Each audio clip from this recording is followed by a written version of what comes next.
What if everything you've been told about the forbidden fruit is wrong? That shiny red apple in every painting, every Sunday school lesson. What if it's all a lie? Stick around, because today we're cracking open one of history's biggest misconceptions, and the truth will shock you. 1. The apple that never was. You've seen it 1,000 times. Eve holding that perfect apple. But here's the thing. The Bible never names the fruit. Not once. So why do we all picture an apple? Blame a 4th century mistranslation. The Latin word for evil, malice, also means apple. One linguistic slip, and suddenly, the fruit of knowledge had a brand. The mistranslation was not just a simple error, it was a cultural takeover. When Jerome translated the Bible into Latin in the 4th century, he was working with Hebrew and Greek texts that simply called it the fruit. But in Europe, apples were already symbols of desire and temptation in pagan myths. The association stuck because it fit the narrative people already believed.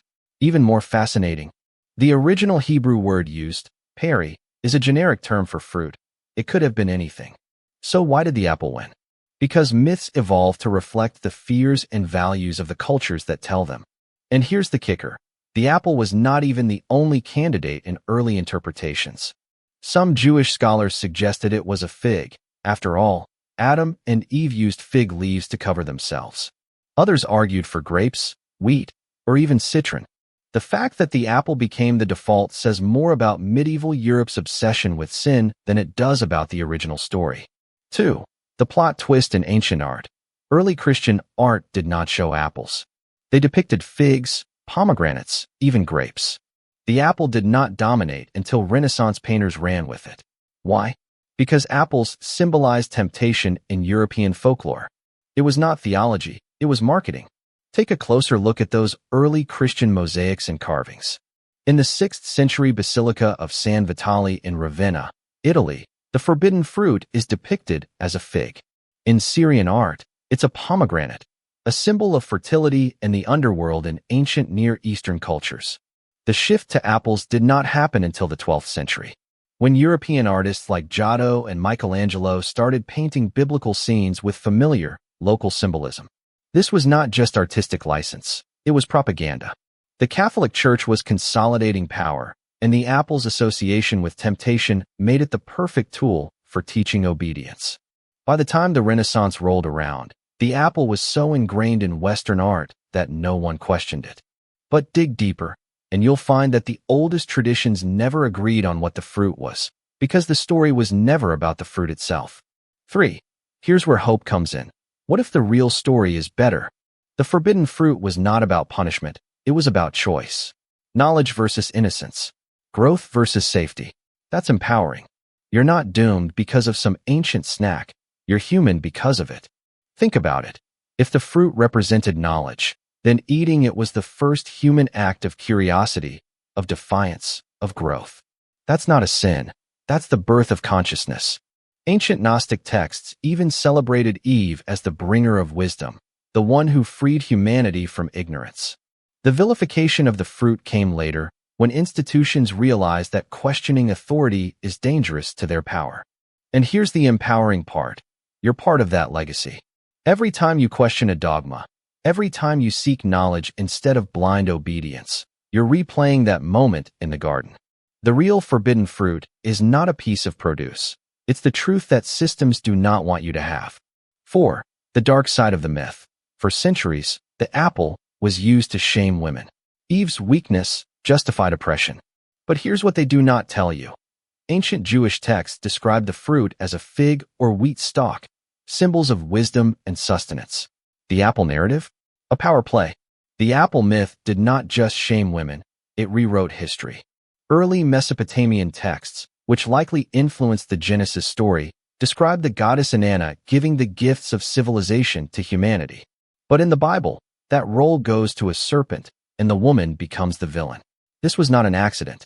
Patriarchal societies needed a scapegoat, and the apple became the perfect prop. Even the way we talk about temptation is loaded.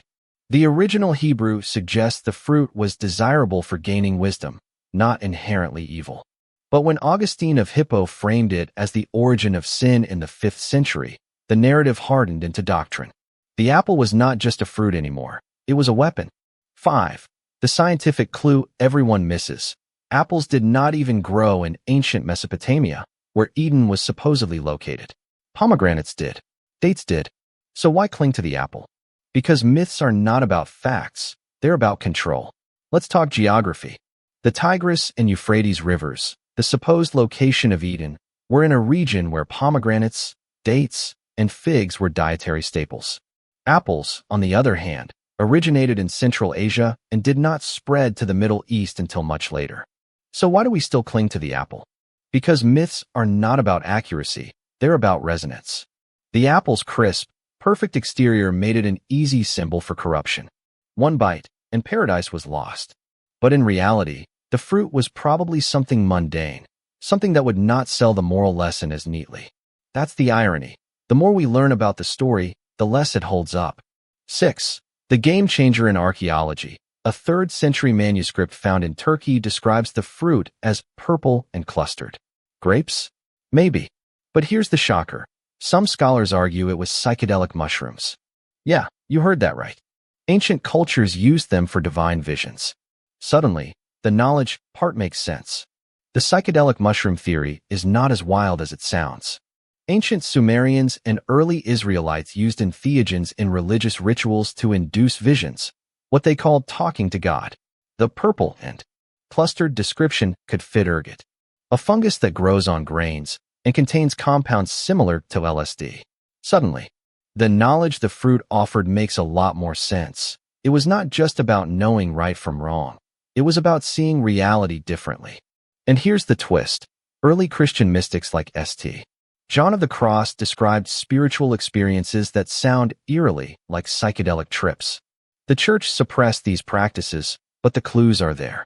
If the forbidden fruit was a mind-altering substance, it explains why the powers that be wanted it forbidden.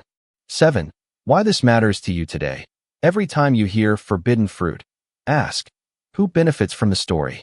Question the symbols. Rewrite the narrative. That's real knowledge. This is not just about ancient history, it's about today. Every time a government censors information or a religion bans questioning, they're replaying the Eden story. The forbidden fruit is whatever knowledge threatens the status quo. For Galileo, it was the telescope. For modern activists, it's leaked documents. The pattern never changes. But here's the good news. You're holding the fruit right now. The internet is the modern tree of knowledge, and every time you fact-check a dogma, you're taking a bite. The question is, what will you do with it? 8. The forbidden fruit in pop culture. From Snow White's poison apple to Tech's forbidden allure, the myth still shapes us. But you can flip the script. Next time you see an apple in a story, ask, what's really being sold? Look at how the myth plays out in advertising. Tech companies sell their products as forbidden delights. Think of Apple's logo with its bite taken out. It's the same old story: desire, transgression, and the promise of hidden knowledge. Even Disney's Snow White recycled the trope with a poison apple. But once you see the pattern, you cannot unsee it. The next time a brand uses the apple imagery, ask, what are they really selling? What knowledge are they framing as dangerous? Because the myth is not dead, it's just wearing new clothes. 9. The most controversial theory yet. What if the fruit was not forbidden because it was bad, but because it was too powerful? Knowledge breaks systems. Leaders fear that. Think about it. Consider this. What if God did not forbid the fruit because it was bad, but because it was competition? In ancient Near Eastern myths, gods often hoard knowledge to keep humans subservient. The serpent in Genesis is not a villain, it's the whistleblower. You will be like God, it promises. And that's the real threat. This is not just speculation. The Bible itself hints at it. In Genesis 3 verse 22, God says, "The man has now become like one of us, knowing good and evil." It sounds less like wrath and more like fear. What if the story was never about sin, but about power? 10. Your turn to decide. The truth? We'll never know the exact fruit. But that's the point. The story is not about fruit, it's about you. Will you accept handed-down myths, or bite into your own truth? So here's my challenge to you. The next time someone says, forbidden apple, hit them with these facts. And let me know in the comments, what do you think the fruit really was? If you enjoyed this deep dive, smash that like button and subscribe. Because history? It's juicier than any apple.